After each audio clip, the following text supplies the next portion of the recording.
We're now on Dcad Lesson 8C, which is going to deal with the roof sheathing and maybe a couple of other things. But I need to trim the bottom cord of the truss here to the top cord on this right side. I've neglected to do that on the previous lesson. So I'm going to just hit E, which is a trim command, click on the line I want to trim and the line I want to trim to, and that takes care of that. Now I'm going to draw in the roof sheathing, and we're going to use 5/8 inch plywood roof sheathing, so that means I'm going to use the parallel by distance command. And in order to do that, I'm going to hit F2, and I'm going to hit Tab to highlight the distance I want to parallel.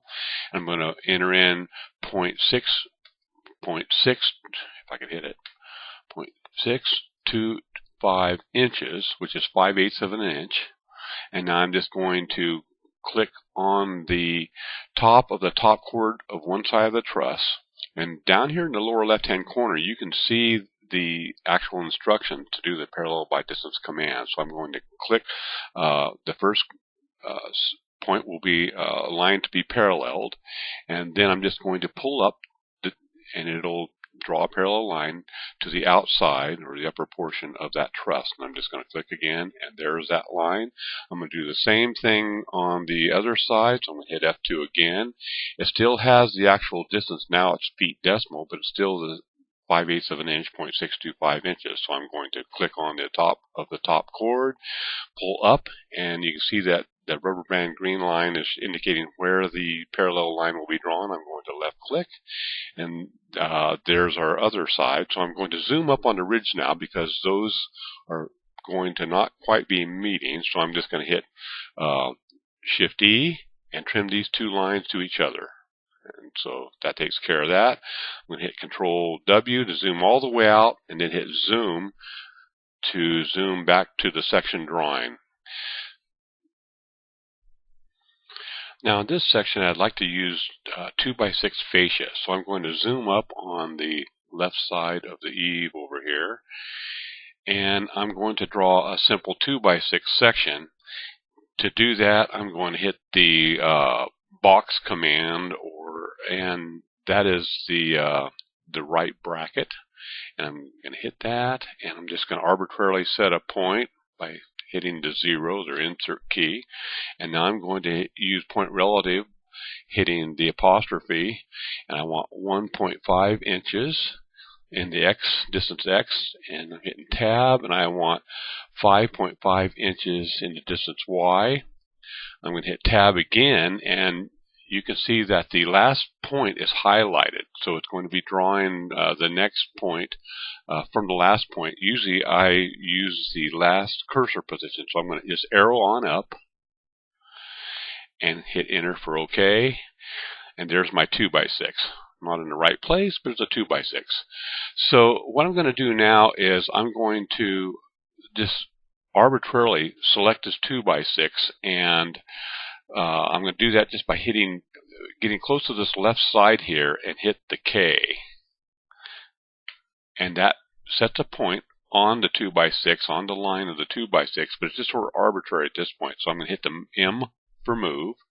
I'm going to right click so that it'll set this 2x6 up at this area right here, and a gravity snap to it.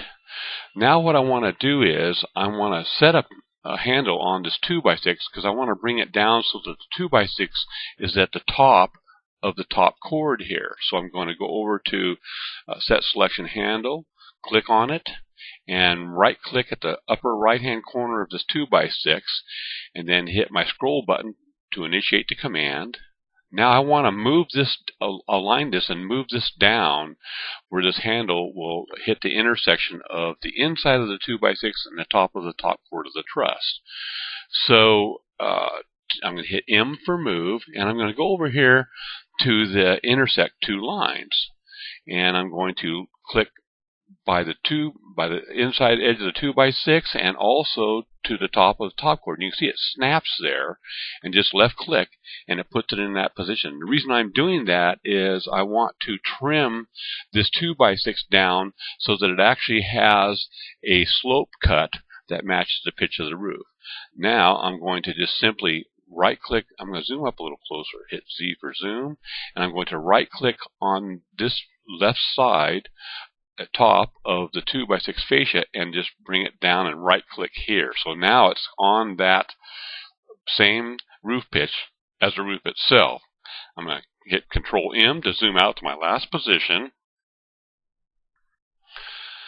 I'm going to hit Escape. That will unselect the fascia. I'm going to trim the bottom of the top chord of the eave to the fascia. So I'm just going to hit E, left click, and then left click, and it's trimmed it to it. Now we still have a fascia, or actually an outside edge line here. I'm just going to right click and find it. It'll gravity snap to it and highlight it. There it is. And what I want to do is I'm going to use the extend command, which is shift underline, and just left click near this line and pull it up a little bit past it. And so now what I want to do is I want to trim this previous edge line, outside edge line of the eave, to the top of the plywood. So I'm going to trim those to each other. So I'm just going to unselect it for now and hit Shift E and just click both of those, and it's trimmed it to it. Now we still have it kind of hanging down here, so I'm just going to use the extend command, which is shift underline, and just click near it here, and you can see it just, but once I've clicked and let go, it'll move wherever I want it to go. And then I'm just going to right click near this intersection of the fascia and the bottom of the plywood. Okay, now I'm going to hit Control R to regenerate the, well, that didn't work. Hit Control Z, and I'm going to just move this again.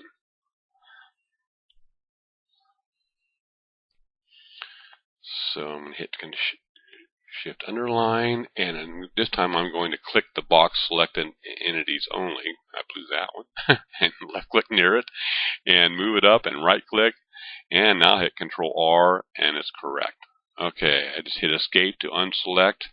Now I'm going to zoom out a little bit more. So I'm going to hold down the Control button and roll the scroll bar a little bit to zoom out a little bit so I can take a look at this to see how all this looks. So now I want to draw a gutter in. So I'm going to hit Control F9 to go to my symbols, and I'm in the Sim folder. I'm going to scroll on down to G for gutters in my symbols. There we are. And it's on the left side, so I'm going to see what this one looks like. Got the L, gut L for gutter on the left side. And yeah, that's good enough. So I'm just going to hit Open, and I'm going to right click to snap it to that area. And then I'm just going to hit also, it's saying use the original scale up here in the left-hand corner. I want to uncheck that because I want this to actually be a little bit smaller. So I'm going to gravity move to this point right here. Actually, I need to click the title bar there so it'll actually work. I'm going to gravity move to hitting the comma to this previous point, and now I just want to bring it down, let's say 5 inches. 0 minus 5 inches, and there's my gutter. Okay, actually that's a little bit too big, so let's make it 4 inches. I'm going to zoom up on it again and hit M for move, and it'll still use both points, so I'm going to set there and then gravity move by hitting the comma and come down minus 4 inches. There, that's a little better. You can see a little bit of fascia below it that way. And so I'm going to hit Control M to zoom out a little bit, hit Escape to unselect it, and take a look at how this looks. And I'm going to Control R to regenerate the drawing, and you can see that I have my gutter now. The problem that we have is it still has the top edge of the gutter, and in this section it wouldn't do that. So I'm going to zoom back up to that, and I'm going to explode the symbol over to the right hand side, and the selection explode. So now it's just a line. It's no longer a symbol. I'm going to hit Control and gives me the scissors to cut this line. And I'm going to hit Control Shift, and you can see that it turns to a minus sign to eliminate that point. I'm going to right click on that, hit delete to get rid of that point. Now it's looking like a gutter section. Okay. Now we need to duplicate all of this on the right side, or the rear portion of the garage. So I'm going to scroll over here, and actually I'm going to zoom out a little bit. And I just use my scroll button and rolling that a little bit. So the easy way to do this, because there's some trimming of lines involved in all of this, is just to go ahead and eliminate this this upper chord of the right truss. I'll probably go ahead and leave the freeze block in, but I'm going to just select that and hit delete, select that, hit delete, select that, hit delete, select that, hit delete. And now I'm going to just draw a selection rectangle over this and select all of those guys. Hold down Shift and select top of the top chord. Hold down Shift, select the plywood. So now that I have pretty much everything selected that I need on this other side, I'm going to set a handle, and this time I'm just going to look for a convenient place that I can duplicate on the other side. So set selection handles, and I'm going to just right click to this inside edge of the wall line, and I'm going to hit the backslash key, which is the mirror command. And oh, I forgot, escape. I need to also select the bottom of the top chord. So I'm holding down Shift and clicking near that, so that's selected also. Handle's still in the same place. So I'm going to hit the mirror command, which is the backslash key, and go over to this place at the inside edge of the upper wall line and right click so it snaps to it. And we've just duplicated everything, the whole fascia gutter assembly that was on the left side on the right side now. So that takes care of the gutter and the fascia and the sheathing for the section drawing. That concludes lesson for the Dcad 8C.